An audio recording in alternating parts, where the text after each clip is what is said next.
为什么你会相信因果？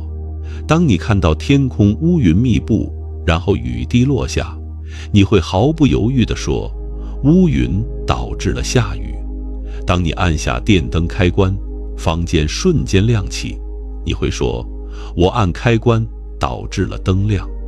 当你用力推一个球，球滚了出去，你会说，推力导致了球的运动。我们几乎从未质疑过它们的真实性，但你有没有停下来想过一个问题？你实际上观察到了什么？你观察到的是乌云出现之后，雨滴落下。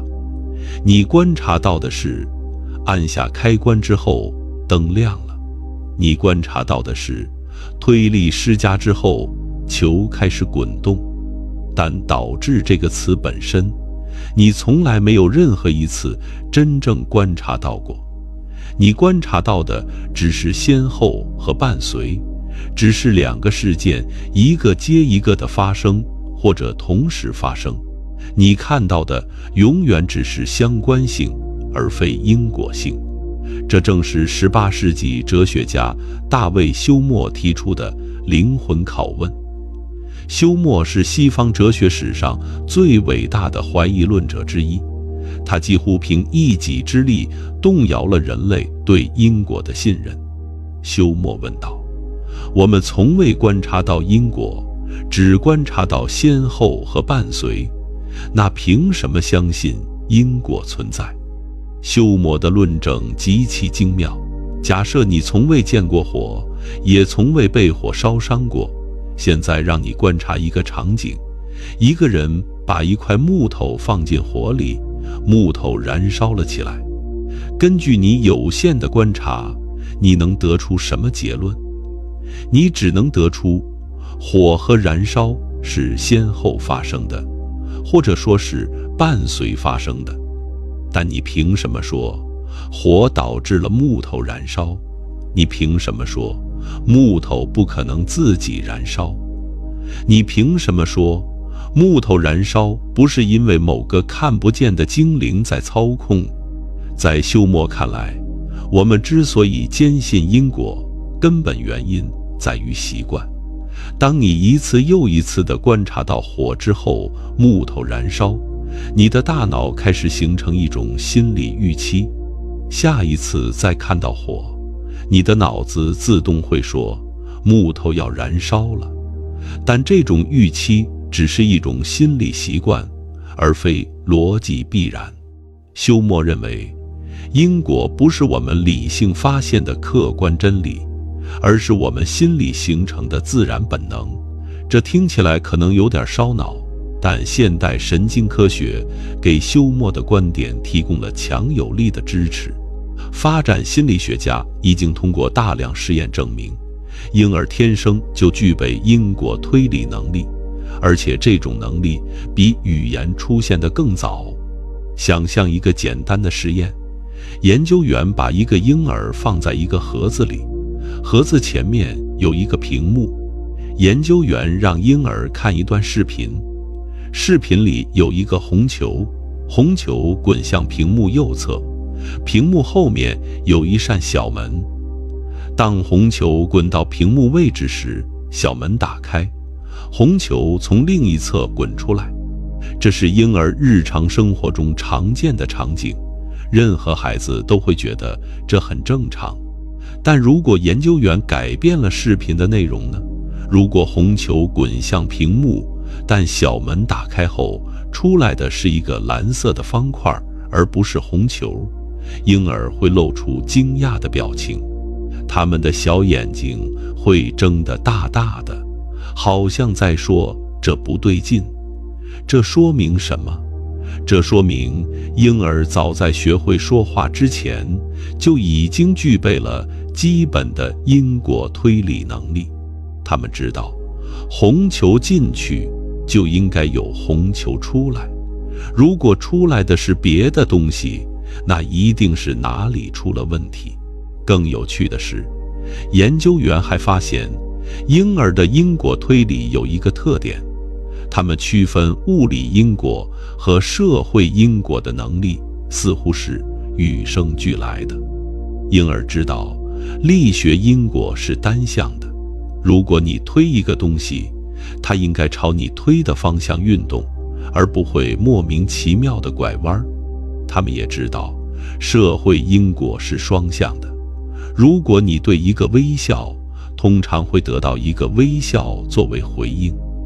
这些复杂的因果关系似乎已经刻在了人类大脑的最底层，这就把我们带到了一个深刻的悖论。进化论告诉我们，人类进化出因果思维是一种生存优势，那些能够准确预测危险的原始人更有可能存活下来，并传递他们的基因。从这个角度看，我们的因果直觉是一种了不起的适应工具，但这种适应工具同时也是一把双刃剑，它让我们能够快速判断危险，但也让我们把相关性误认为因果性，把习惯当成必然。一个经典的心理学实验很好地说明了这个问题。研究员给参与者看了一段视频，视频里有一个网格，网格里有光点在随机移动，参与者被要求找出哪个光点在控制其他光点的运动。实际上，所有光点都是独立随机运动的，没有任何因果关系。但大多数参与者坚持认为，他们找到了控制者，他们的大脑自动编造出了因果故事，即使这些故事完全是无中生有的。这种倾向在日常生活中无处不在。人类是世界上唯一会为随机事件寻找原因的物种。我们看到两个不相关的事件同时发生，就倾向于认为它们有因果联系。股市上涨是因为某个企业家穿了红袜子，一场比赛赢了是因为某个幸运符咒，一个项目成功是因为某次神秘的仪式。这些因果联系在大自然中根本不存在，它们只存在于我们的大脑里。现在让我们回顾一下休谟的问题，我们凭什么相信因果？休谟的答案是，我们没有客观的理由。我们相信因果，只是因为我们的大脑需要相信因果。因果不是宇宙的客观法则，而是人类心理的主观建构。这个结论可能会让你感到不安，毕竟如果因果只是我们大脑的幻觉，那科学还可靠吗？我们所有的知识都建立在因果推理之上，如果这种推理本身就是虚构的，那我们是不是生活在一个巨大的错觉之中？别急，让我们继续深入。在接下来的章节里，我们将看到物理学家如何用精确的数学语言重新审视因果的本质。你会发现，休谟的问题不仅没有被解决，反而在现代物理学中变得更加尖锐。因为相对论告诉你，先后不是绝对的；因为热力学告诉你，时间可能有方向；因为量子力学告诉你，即使在最基本的物理层面，原因和结果的区别也可能根本不存在。因果律，这个我们最深的执念，正在物理学的前沿遭遇前所未有的挑战。让我们暂时放下休谟的哲学思辨，走进物理学的具体世界。在这一章里，我们将看到爱因斯坦如何用他的相对论彻底摧毁了我们对同时性的直观理解。1905年，爱因斯坦发表了狭义相对论。这篇论文不仅改变了物理学，也改变了人类对时间、空间和因果的基本认知。在爱因斯坦之前，人们理所当然地认为时间是绝对的、统一的，宇宙中存在着一个客观的现在，所有事件都可以在这个客观时间轴上找到自己的位置。你不能说我现在在北京，同时又说我现在在纽约，因为现在这个词应该是对所有人都一样的。但爱因斯坦告诉我们，这个假设从根本上就是错误的。想象一个简单的场景，假设你站在一列火车的中央，车厢里有一个光源，正在向车厢前后壁同时发出光脉冲。对于站在车厢中央的你来说，前后壁距离光源的距离是相等的，光速是恒定的，所以光会同时到达前后壁，这是再正常不过的事情。但对于站台上的观察者来说，情况就不同了。当光脉冲发出时，火车正在向前运动，这意味着光在向后的方向传播时，需要追赶正在后退的后壁，而光在向前的方向传播时，前壁正在迎向光而来。从站台观察者的角度看，光到达前壁的时间会更短，因为前壁在迎向光运动，而光到达后壁的时间会更长，因为后壁在逃离光。这就产生了一个惊人的结果。对于火车上的你来说，光同时到达前后壁，但对于站台上的观察者来说，光先到达前壁，后到达后壁。谁对谁错？爱因斯坦的答案是都对。他们都正确地描述了自己观察到的现实。问题不在于谁测量错了，而在于同时这个概念本身就不是绝对的。不同运动状态的观察者对同时发生的事情有不同的判断。这个结论看起来只是一个小小的技术细节，但它对因果的概念产生了深远的影响。因为因果关系在本质上依赖于先后顺序。A 导致 B 意味着 A 必须先于 B 发生，或者至少与 B 同时发生。但如果先后本身就不是绝对的，那么基于先后建立的因果链条本身就失去了客观基础。让我们更深入地探讨这个问题。在狭义相对论中，爱因斯坦指出了一个关键概念：光速是宇宙中信息传递的极限速度，任何信息、任何因果影响都不能超过光速传播。这意味着，如果两个事件之间没有足够的空间距离，让光在它们发生之前传递因果影响，那么这两个事件就不可能有因果联系。这引出了相对论中一个极其重要的概念：类时分离和类空分离。简单来说，如果两个事件之间的时空距离足够近，一个事件发出的光可以到达另一个事件，那么这两个事件就处于类时分离，它们之间可以有因果关系。但如果两个事件之间的距离太远，远到光都来不及从一个事件传递到另一个事件，那么它们就处于类空分离，它们之间不可能有任何因果联系。这个结论的威力在于，它告诉我们，宇宙中大量事件根本不受因果约束。想想看，宇宙中有无数个星系，它们之间相距数百万光年。一个星系里发生的超新星爆发，和另一个星系里某个行星上的一场风暴，它们之间不可能有任何因果联系，因为光都来不及在它们之间传递任何信息。这意味着，在某种意义上，这些事件是独立的，它们不影响彼此，也不被彼此影响。但这还不是最令人震惊的部分。让我们再想想先后的问题。如果我告诉你，对于某些事件，顺序是完全可以颠倒的，你会怎么想？想象两个事件，事件 A 和事件 B。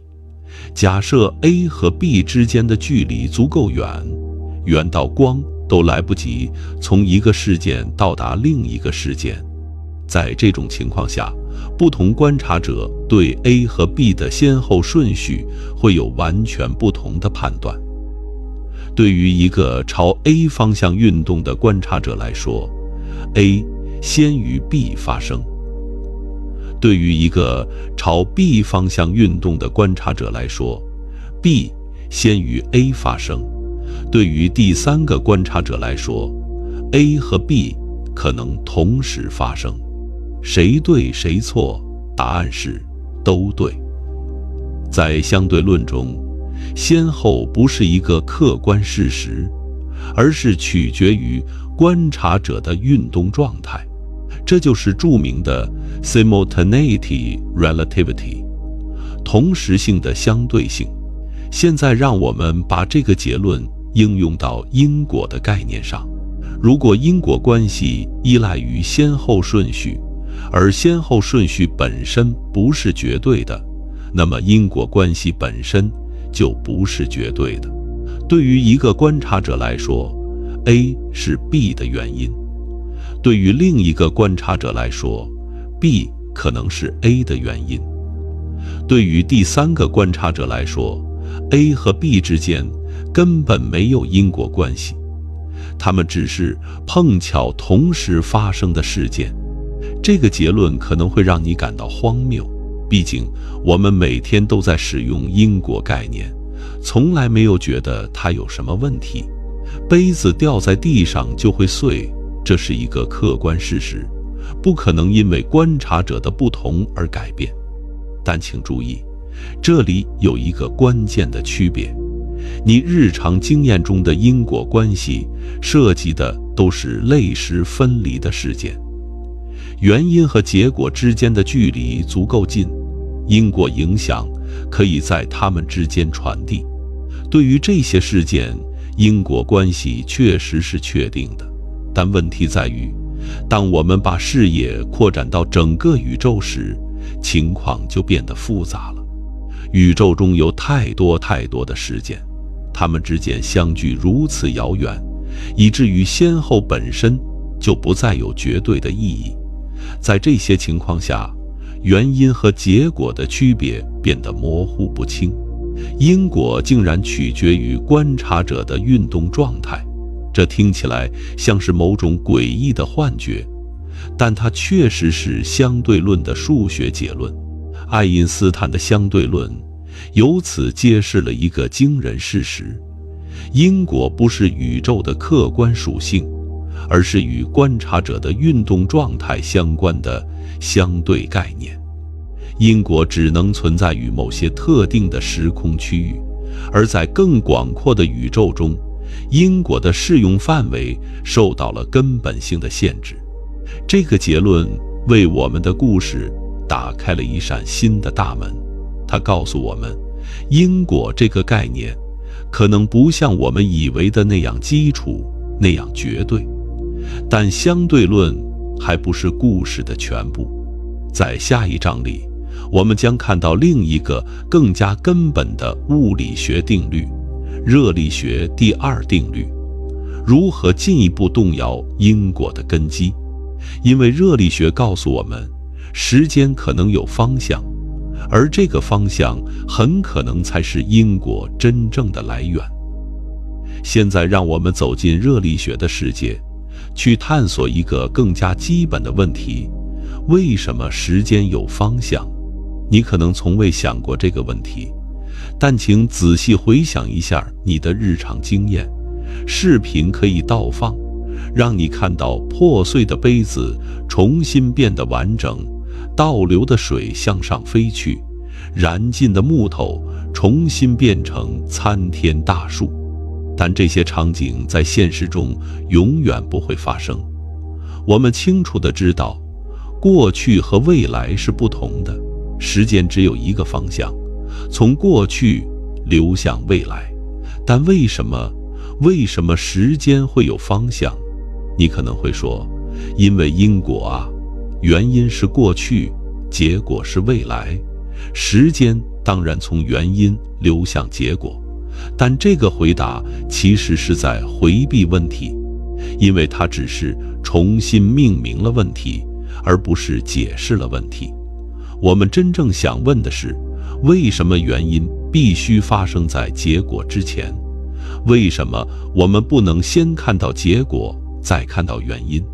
在回答这个问题之前，让我们先思考一个看似不相关的问题：为什么一杯热水放在室温下会变凉，而不是继续变热？为什么墨水在水杯里会扩散均匀，而不是自发地聚集在一起？为什么磨损的鞋子越来越旧，而不是越来越新？这些问题的答案都指向同一个定律——热力学第二定律。热力学第二定律告诉我们，孤立系统的熵只能增加，不能减少。熵是一个很难定义的概念，但你可以简单地把它理解为无序程度或混乱程度。一杯热水变凉，是因为热量从系统内部均匀地扩散出去，这个过程让系统的熵增加了。墨水在水里扩散均匀，是因为墨水分子从有序状态聚集在一起，变成了无序状态，均匀分布，这个过程也让熵增加了。热力学第二定律的核心洞察是，自然过程倾向于从有序走向无序，从低熵走向高熵，这个趋势是不可逆的，除非外界对系统做功。破碎的杯子不会自发地重新完整，是因为完整状态是一个低熵状态，而破碎状态是一个高熵状态。大自然不喜欢低熵状态，它总是自发地趋向更高熵的状态。现在让我们回到时间的问题。我们以为时间从过去流向未来是因为因果，但物理学告诉我们，可能恰恰相反，是熵增决定了时间的方向，进而制造了因果。这个观点是由英国天体物理学家阿瑟·爱丁顿在1927年首次提出的。爱丁顿说，熵增给出了时间的方向。他认为，正是因为宇宙中的熵在不断增大，我们才能感受到时间的流逝。如果没有熵增，时间可能就像一个没有指针的钟表，虽然存在，但没有意义。让我们通过一个思想实验来理解这个观点。想象一个只有2个分子的简单系统，这2个分子可以在一个盒子里自由运动。在某个初始时刻，2个分子都聚集在盒子的左半边，然后你打开中间的隔板，2个分子开始随机运动。从统计学的角度来说，大多数时候2个分子不会同时聚集在左半边，它们会散布在整个盒子里。事实上，在无穷多个可能的状态中，2个分子同时聚集在左半边的概率只有1/4。这意味着，随着时间的推移，系统的状态会自发地趋向于更可能的状态，也就是更混乱、更无序的状态。现在，关键的问题来了：为什么我们能区分过去和未来？因为我们能记住低熵的过去，但不能记住高熵的未来。杯子破碎是一个低熵状态向高熵状态转变的过程，在这个过程中，信息的密度在降低。破碎的杯子有无数种可能的碎片构型，而完整的杯子只有一种构型。当我们说记住过去时，我们实际上是在记住某种低熵的记忆印记，但高熵的未来是混乱的、无序的，没有任何固定的模式可以被记住。这就是熵增和时间方向之间的联系。因为宇宙的熵在不断增加，所以我们能够记住过去发生的事情，但不能预见未来会发生什么。因果关系的方向，原因在过去，结果在未来，正好对应于熵增的方向。现在让我们把这个结论推向极端，如果熵可以自发地降低，虽然在统计上极其罕见，但在数学上是允许的，时间会怎样？如果在一个封闭系统里，无序自发地变成了有序，混乱自发地变成了整齐，那时间是不是就会倒流？因果律是不是也会随之崩塌？答案是的。如果熵可以自发地降低，时间就会失去方向，而因果律也会随之失去意义。想象一个倒放的视频，破碎的杯子重新变得完整，散落的碎片重新聚合成一个整体。在这个倒放的世界里，原因和结果的顺序完全颠倒了，先看到结果，后看到原因。这在我们的世界里是不可能的，但在熵降低的世界里是完全合理的。这意味着什么？这意味着因果可能根本不是宇宙的基本法则，而只是熵增的副产品。因果的方向，原因在过去，结果在未来，不是理所当然的，而是因为宇宙碰巧诞生于一个极其低熵的状态。正是这个初始条件，让世界有了原因和结果的区别。宇宙诞生于低熵状态，是大自然最大的谜团之一。物理学家称之为熵问题或过去假设。按照常理，宇宙应该从一个中等熵的状态开始演化，这样随着时间推移，熵会逐渐增加。但我们的宇宙似乎不是这样的。宇宙在大爆炸时的熵极低极低，这给熵增提供了巨大的势能，让时间有了明确的方向，也让因果有了意义。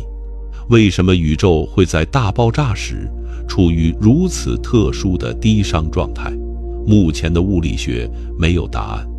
一些物理学家认为，这可能需要借助多重宇宙的理论来解释。在大多数宇宙中，熵的初始状态是中等的，所以时间没有明确的方向。只有在极少数宇宙中，比如我们的宇宙，熵的初始状态极低，所以时间有了方向，也有了因果。但这已经超出了物理学能够回答的范围。我们能够确定的是，时间之箭和熵增紧密相连，而因果的方向，原因在过去，结果在未来，很可能只是熵增的一个表现。让我们回顾一下到目前为止的发现。我们看到，休谟告诉我们，因果可能只是我们心里的习惯性期待。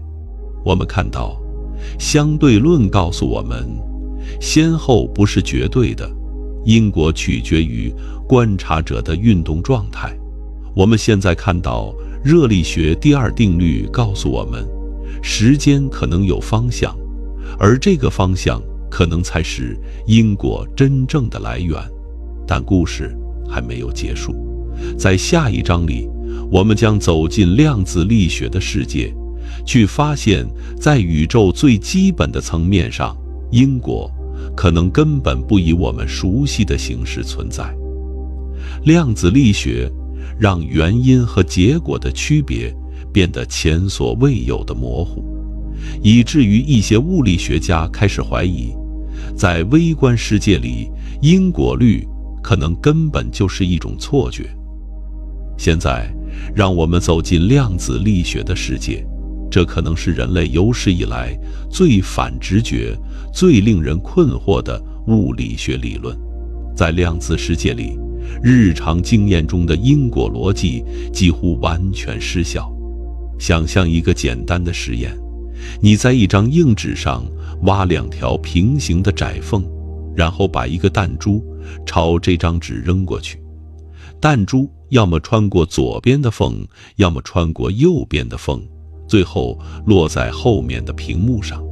你重复这个实验很多次，最终会在屏幕上看到2条分立的痕迹，一条对应左缝，一条对应右缝。这是任何一个正常人都能理解的行为。但如果把弹珠换成电子，事情就变得奇怪了。当你一个一个地发射电子，让它们穿过双缝，你会在后面的屏幕上看到一个又一个的光点。这些光点似乎是随机分布的，似乎没有任何规律。但当你累积足够多的光点时，奇迹发生了。屏幕上的图案不是2条分立的痕迹，而是出现了明暗相间的条纹，干涉条纹。这种条纹通常只在波，比如水波，穿过双缝时才会出现，因为波会从2个缝里同时出来，然后相互叠加，在某些地方加强，在某些地方抵消。问题来了，电子明明是一个一个发射的，每次电子只能通过1条缝，怎么可能产生波才有的干涉条纹？唯一的解释是，电子同时通过了2条缝，它既是粒子又是波，它同时是这里又是那里。这种状态被称为量子叠加。但更奇怪的事情还在后面。如果你试图观察电子到底是从哪条缝通过的，在它穿过双缝的瞬间设置一个探测器，你发现干涉条纹消失了，屏幕上的图案变成了2条分立的痕迹，就像弹珠实验一样。观测行为本身改变了实验结果。这个实验让物理学家抓狂了几十年。物理学家尼尔斯·波尔提出了一个解释：电子在穿过双缝之前处于叠加态，它同时通过了2条缝，但一旦你观测它，波函数就坍缩了，电子的叠加态消失了，它变成了一个确定的状态，要么在这里，要么在那里。观测行为本身导致了状态的改变，但这就产生了一个令人困惑的问题：什么导致了波函数的坍缩？是什么原因让电子从叠加态变成了确定态？在量子力学中，波函数的演化是由薛定谔方程精确描述的。这个方程告诉我们，波函数如何随时间变化，如何演化。但波函数坍缩，从叠加态变成确定态，不在薛定谔方程的管辖范围内。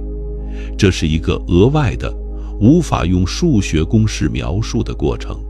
量子力学告诉我们，电子有多少的概率在这里，有多少的概率在那里，但它无法告诉我们是什么原因决定了最终的结果。这就是著名的量子测量问题。它不仅是量子力学最深刻的谜题之一，也是因果律面临的最大挑战之一。在量子世界里，原因和结果的区别变得模糊不清。我们不知道是什么导致了测量结果，我们不知道观测者扮演了什么特殊角色，我们甚至不知道观测到底是什么意思。现在让我们把目光转向量子纠缠，量子力学中另一个让爱因斯坦都无法接受的现象。想象2个粒子，它们曾经相互作用过，然后被分开，一个留在地球上，一个被送到光年之外。按照量子力学，这两个粒子之间存在着一种幽灵般的关联，对其中一个粒子的测量会瞬间影响到另一个粒子的状态，无论它们相距多远，这种关联是瞬时的，不涉及任何信息的传递，所以不违反相对论。但这种超距作用仍然让爱因斯坦感到不安，他称之为幽灵般的超距作用。爱因斯坦不愿意接受这个结论，他认为一定存在某种尚未发现的隐藏变量，在决定着粒子的状态。如果我们知道这些隐藏变量，量子力学就可以被改造成一个完全决定性的理论。在爱因斯坦看来，上帝不会掷华子，宇宙应该有一个确定的、可预测的运行方式。但后来的实验证明，爱因斯坦错了。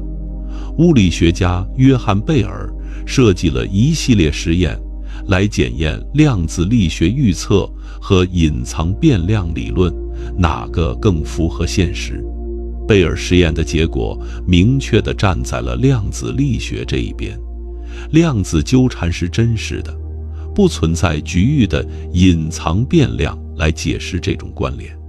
这就意味着，在量子世界里，因果关系比我们想象的更加复杂。传统的因果模型认为，原因和结果之间必须存在某种信息的传递或力的作用，但量子纠缠显示，两个粒子可以保持关联，却不涉及任何传统意义上的因果传递。这种关联不是 A 导致 B， 也不是 B 导致 A， 而是 A 和 B 共同处于一个超越了时空限制的整体状态。现在，让我们把视线拉回到宏观世界。量子力学的这些奇怪性质会影响我们日常生活的因果感知吗？答案是会，但方式很微妙。在宏观世界里，量子效应通常被退相干过程所掩盖。量子叠加态极其脆弱，任何与环境的相互作用都会导致叠加态的崩溃。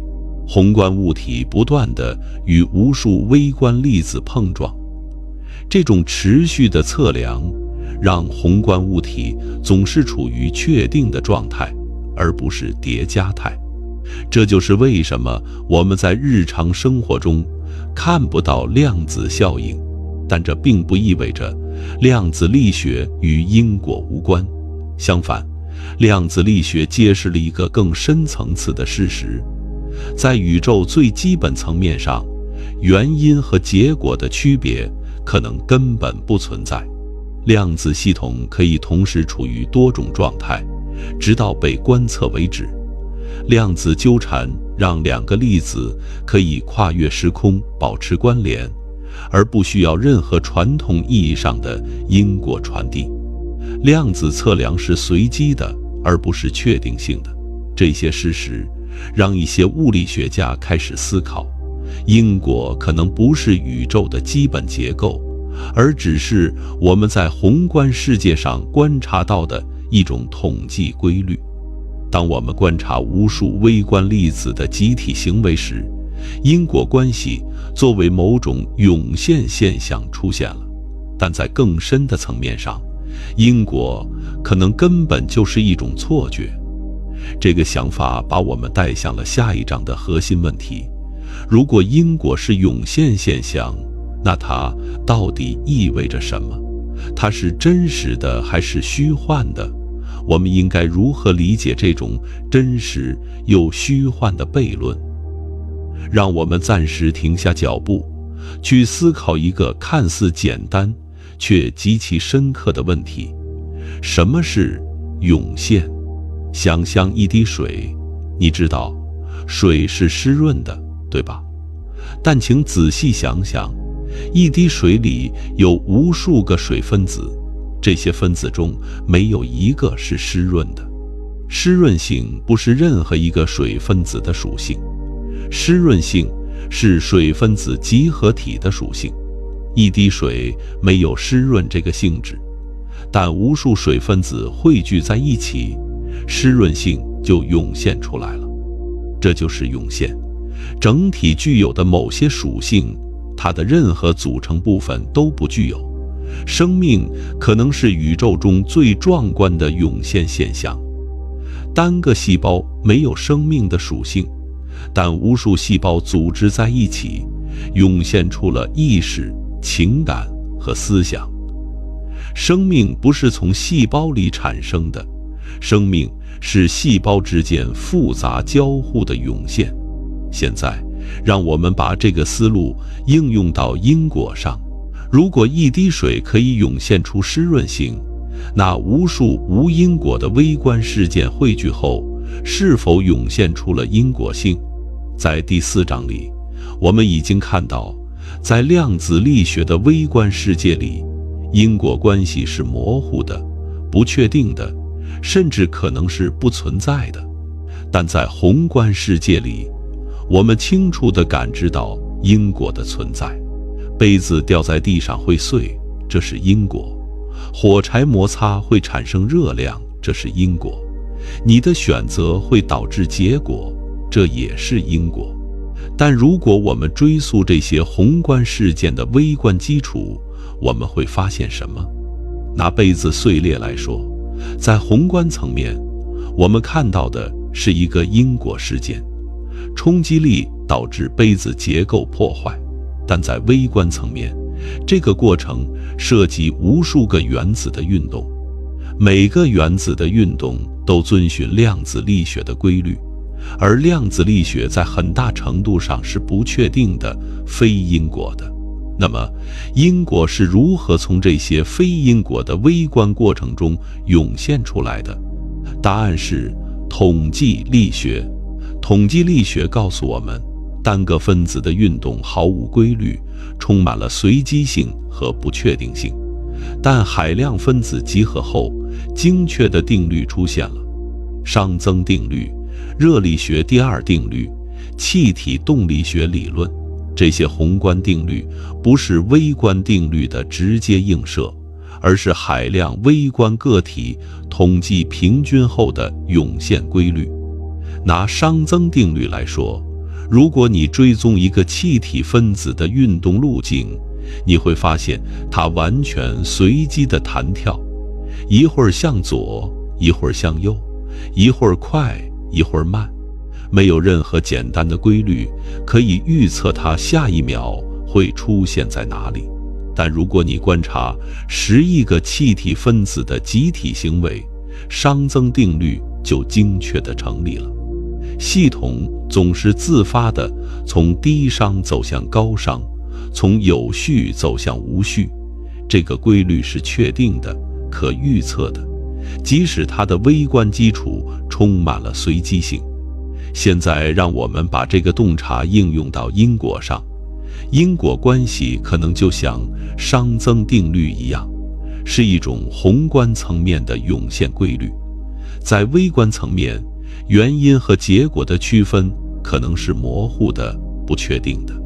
但在宏观层面，当无数微观事件汇聚在一起时，因果关系作为某种统计规律涌现出来了。这就引出了一个令人困惑的问题：涌现出来的因果是真实的还是虚幻的？答案是，两者都是。它真实，是因为它确实约束着我们的宏观世界。因果不是幻觉，它是我们能够正常生活的基础。如果因果不存在，医学就不可能有效，因为医生无法预测治疗的结果。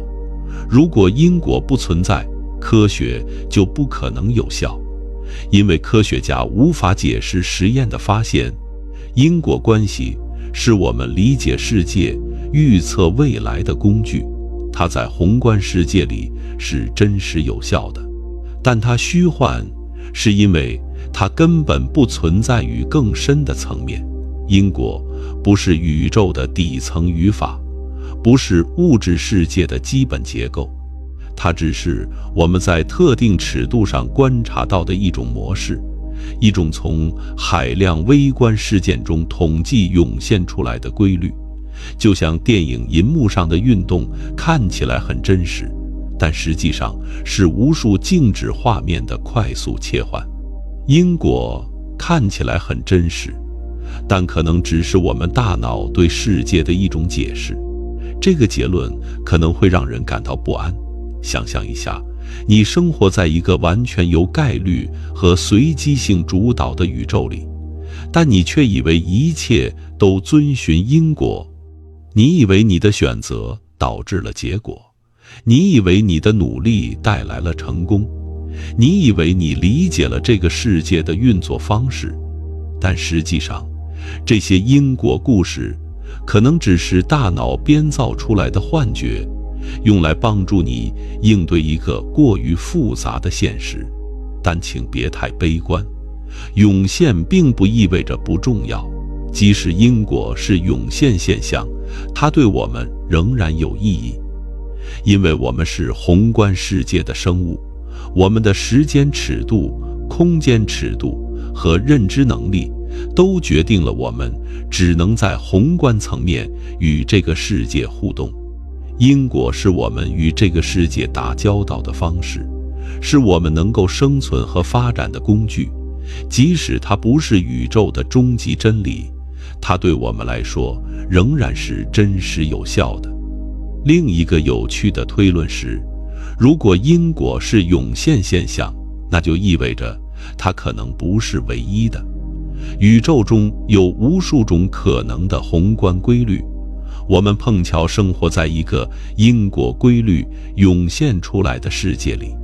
但如果换一个宇宙，初始条件不同，基本定律不同，可能会有完全不同的涌现规律。在某些宇宙里，因果可能根本不会出现；在另一些宇宙里，因果可能以完全不同的形式出现。这个推论把我们带向了一个更深的问题：如果因果不是宇宙的终极法则，那我们一直以来信奉的科学还可靠吗？科学不就是建立在因果推理之上的吗？答案可能是，科学仍然是可靠的，但科学的本质需要被重新理解。在下一章里，我们将看到决定论经典物理学的黄金时代是如何在量子力学和混沌理论的冲击下彻底破产的，而这种破产可能不是科学的危机，而是人类认知的升级。让我们把时间倒回到19世纪，那是物理学的黄金时代，是决定论者的天堂。在那个时代，牛顿力学统治着整个物理学，从天上星辰的运行到地上物体的运动，一切都可以用简洁的数学公式来描述。更重要的是，牛顿力学是决定性的，只要知道一个系统现在的状态，就可以精确地预测它未来的状态，不存在任何不确定性，不存在任何例外。法国数学家皮埃尔·西蒙·拉普拉斯把这种信念发挥到了极致。拉普拉斯是拿破仑时代最伟大的科学家之一，他写了一本关于天体力学的巨著。据说拿破仑问他，上帝在宇宙中扮演什么角色？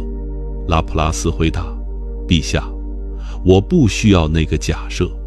拉普拉斯的名言是，如果我们知道宇宙中所有粒子的位置和速度，并且知道支配它们运动的定律，那么我们就能预测宇宙在未来任何时刻的状态。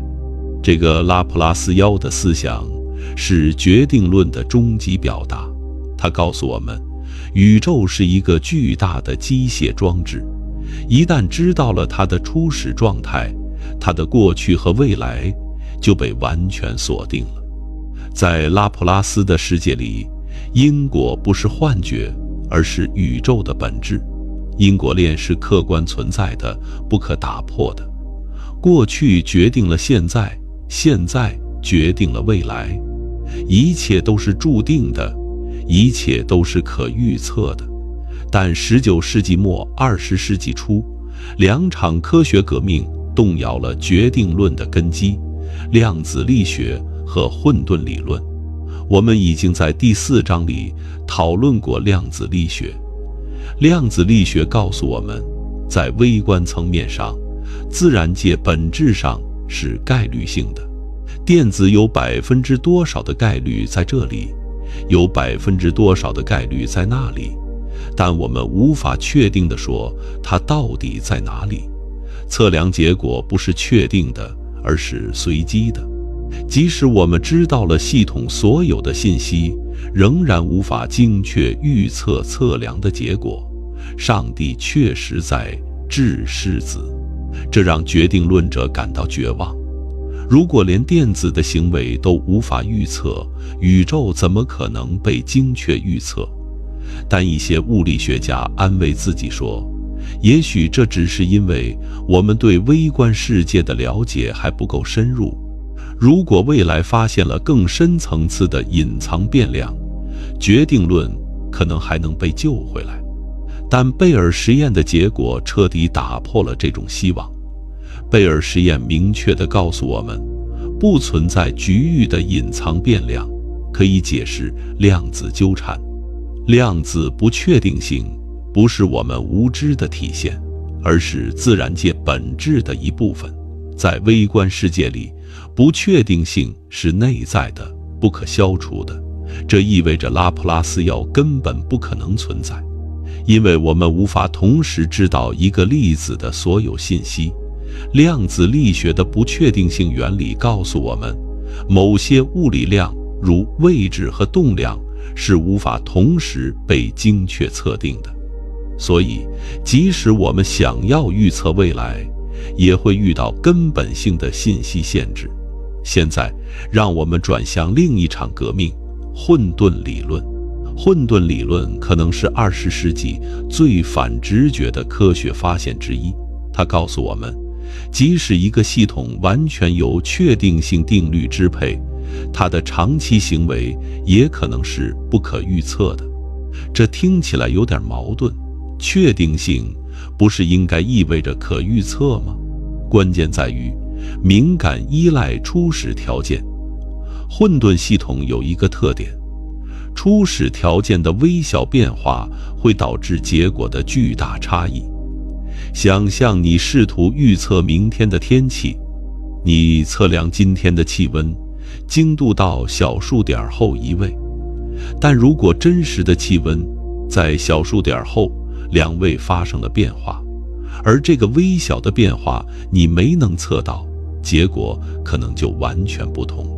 天气预报可能从晴天变成暴雨，从暴雨变成晴天，这就是著名的蝴蝶效应。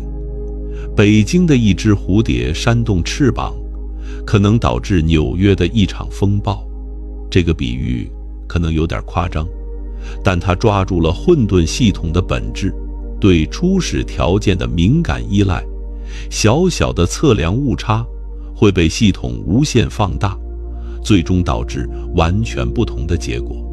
混沌系统在自然界中比比皆是，天气是混沌的，大气系统的演化对初始条件极度敏感，所以长期天气预报几乎不可能。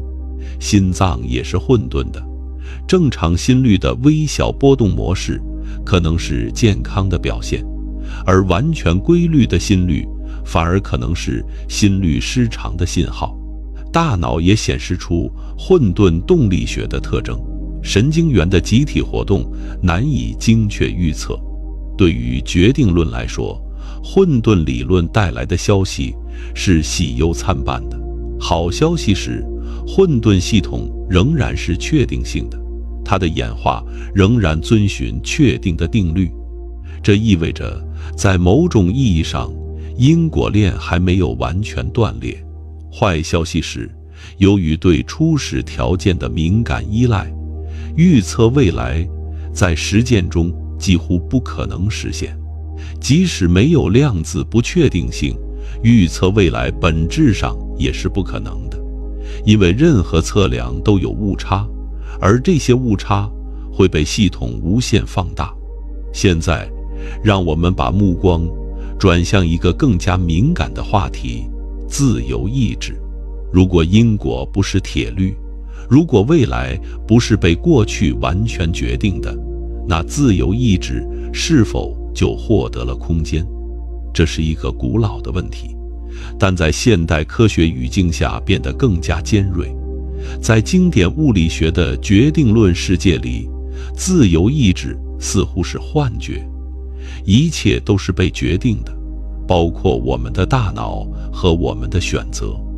从这个角度看，我们只是复杂的机器，自动地执行着被初始状态决定的程序。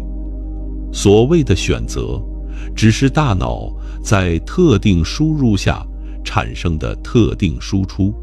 但量子力学的不确定性似乎为自由意志提供了一丝希望。如果微观世界是概率性的，而不是确定性的，那么我们的大脑，由原子和分子组成的大脑，可能也不是完全决定的。测量结果、神经递质的释放、神经元的放电，可能都带有某种程度的随机性。这种随机性可能给自由意志留下了空间。但这个推理有很多问题。首先，即使大脑的过程带有某种随机性，这也不意味着我们有自由意志。随机不等于自由。如果你的选择是完全随机的，没有理由，没有意图，那它不是自由，而是混乱。其次，即使我们有某种程度的非物理、灵魂或意志，它也必须通过大脑的物理过程来影响世界，而一旦涉及物理过程，就必然受到物理定律的约束。一些哲学家和科学家认为，自由意志本身就是一种幻觉，但它不是那种令人沮丧的幻觉。他们认为，所谓的自由，可能不是指摆脱因果的绝对自由，而是指在某些约束下做出有意义选择的相对自由。就像一个棋手在棋盘规则的约束下可以有无数种走法一样，我们可能在自己的因果约束下拥有真实的选择空间。另一些思想家则采取了更激进的立场，他们认为自由意志和决定论根本就是两个不同层面的问题。决定论是关于物理世界的问题，而自由意志是关于主观体验的问题。即使我的大脑在物理上是被决定的，我在主观上体验到的选择感仍然是真实的。没有人能直接访问我的体验，我才是我体验的唯一权威。这个问题的答案可能因人而异，取决于你如何定义自由意志。但有一点是清楚的，因果律的瓦解并不意味着世界变得混乱无序。因果仍然是我们理解世界的有效工具，只是我们需要意识到它的局限性。因果不是宇宙的绝对法则，而是我们在特定层面上观察到的一种模式。在下一章里，我们将从哲学的高度来审视因果的本质。因果究竟是宇宙的客观属性，还是人类认知的主观形式？如果因果是叙事而非规律，这对我们理解科学和现实意味着什么？现在，让我们走进哲学的世界，去探索那些物理学触及不到的深层问题。在西方哲学史上，因果是一个核心议题。300多年前，德国哲学家伊曼努尔·康德就提出了一个深刻的洞见，至今仍然影响着我们对因果的理解。康德认为，因果是人类认知的鲜艳范畴，鲜艳范畴是什么意思？简单来说，它指的是那些先于经验存在于我们大脑中的认知结构，它们不是我们从世界中学到的，而是我们用来理解世界的前提条件。康德的论证是这样的：当我们观察世界时，我们总是用因果的框架来组织经验。我们把事件分成原因和结果，我们期待原因必然导致结果，我们认为结果不能先于原因。但这些因果观念不是世界本身呈现给我们的，而是我们的大脑强制施加给世界的。我们之所以看到因果，是因为我们只能用因果的方式去理解世界。这个观点可能有点抽象，让我们用一个比喻来理解。想象你戴着一副特殊的眼镜，这副眼镜让你只能看到红色的东西。无论你观察什么，树叶、天空、海洋，你看到的都是红色的。你可能以为世界本来就是红色的，但真相是，你的眼镜让你只能看到红色。康德的意思是，因果就像这副眼镜，它是我们认知世界的方式，而不是世界本身的属性。康德的观点被称为因果先验论，他告诉我们，因果不是客观存在于世界中的东西，而是我们理解世界的主观形式。但这并不减损因果的价值，因为即使因果是主观的，它仍然是我们能够经验的必要条件。如果我们有非因果的认知结构，我们可能会看到完全不同的世界，一个没有先后、没有逻辑、没有规律的世界。那样的世界可能是我们无法理解的。康德的洞见在当代物理学中得到了某种呼应。现代理论物理学家肖恩·卡罗尔提出了一个更加激进的观点：因果可能只是叙事，是人类大脑为了理解世界而创造的故事，而非宇宙本身的语法。卡罗尔的论证是这样的：当我们说 A 导致 B 时，我们实际上是在讲述一个关于世界的故事。我们把两个事件连接起来，赋予它们因果关系，让它们变得可以理解。但这种叙事是我们大脑的创造，而不是客观事实的发现。在宇宙的基本层面上，可能根本不存在 A 导致 B 这样的关系，只有事件 A 和事件 B 以及它们之间可能存在的某种关联。这个观点可能让人感到不安。如果我们所有的科学解释都是叙事，都是人类大脑创造的故事，那科学还可靠吗？我们是不是生活在一个巨大的自我欺骗之中？但请注意，叙事不等于虚假。因果叙事是我们与这个世界打交道的有效工具，它帮助我们组织经验、预测未来、做出决策。即使它不是宇宙的客观法则，它对我们来说仍然是真实有用的。就像地图不是领土，但好的地图可以帮助你导航一样。因果叙事不是现实本身，但它是帮助我们理解现实的好工具。另一个重要的问题是，如果因果是叙事而非规律，那我们应该如何理解科学解释？在传统观念里，科学解释就是揭示因果关系。科学家做实验就是为了找出原因和结果之间的关系。解释一个现象就是找出导致它的原因。但如果我们接受了卡罗尔的观点，科学解释就更像是提供一种叙事，一个关于世界如何运作的故事。这个观点并不否认科学的力量，但它改变了我们对科学的理解。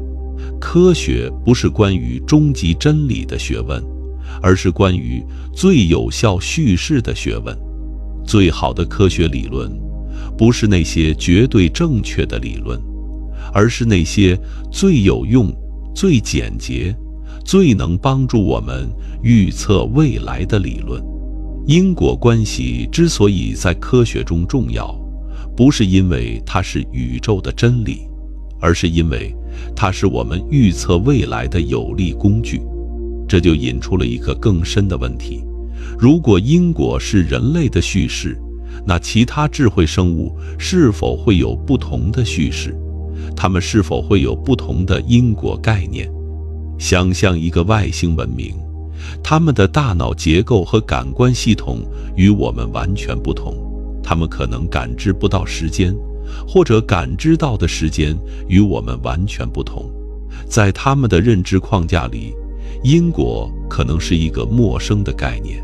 相反，他们可能有一个我们没有的概念，比如因果反向或因果并列。在我们的世界里没有对应物，他们会有一套完全不同的科学，一套基于完全不同认知范畴的科学。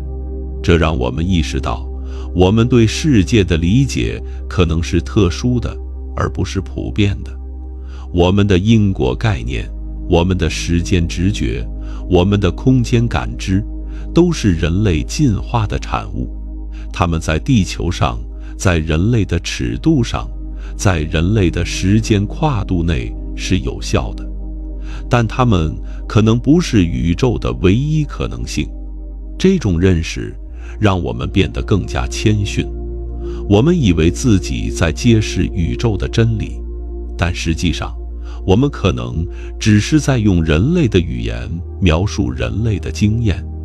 我们以为自己的科学理论是客观的，但实际上，它们可能带有深刻的人类印记。承认这一点不是科学的失败，而是科学的成熟。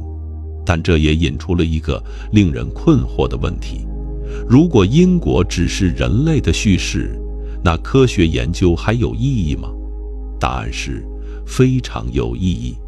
即使因果是叙事，它仍然是我们与这个世界打交道的最好工具。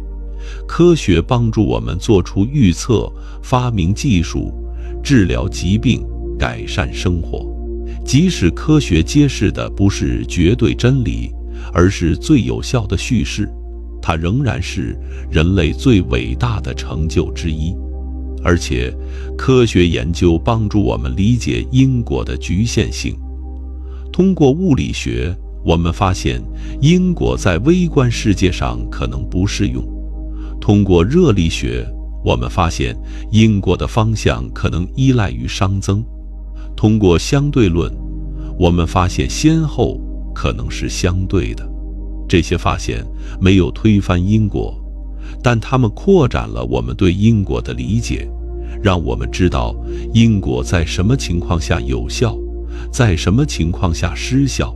在某种意义上，因果就像牛顿力学，它在日常尺度上非常有效，但在极端条件下需要被相对论和量子力学所修正。因果是一个近似真理，一个在特定尺度上有效的规律，而不是宇宙的绝对法则。最后，让我们谈谈意义。如果因果不是宇宙的终极真理，那我们如何在这个世界上找到意义？一个可能的答案是，意义不在于因果，而在于体验。即使一切都是概率和涌现，我们的主观体验仍然是真实的。我感受到的阳光，听到的音乐，爱过的人，这些体验不会因为因果的瓦解而消失，它们是我们生命中唯一真正属于自己的东西。另一个可能的答案是，意义在于关系。虽然因果可能不是宇宙的底层结构，但我们与世界的联系是真实的。因果的瓦解让我们意识到，我们不是孤立的因果链条上的一个节点，而是与整个宇宙相互关联的一部分。这种关联感这种一切皆相连的感觉，可能是更深层次的意义所在。还有一个可能的答案是，意义在于创造。虽然我们无法控制因果，但我们可以创造价值。艺术、科学、爱、正义，这些都是人类创造的价值。它们不是因为因果而存在，而是因为人类的选择而存在。因果的瓦解让我们意识到，我们有责任创造一个更好的世界，而不是被动地接受因果的安排。晚安。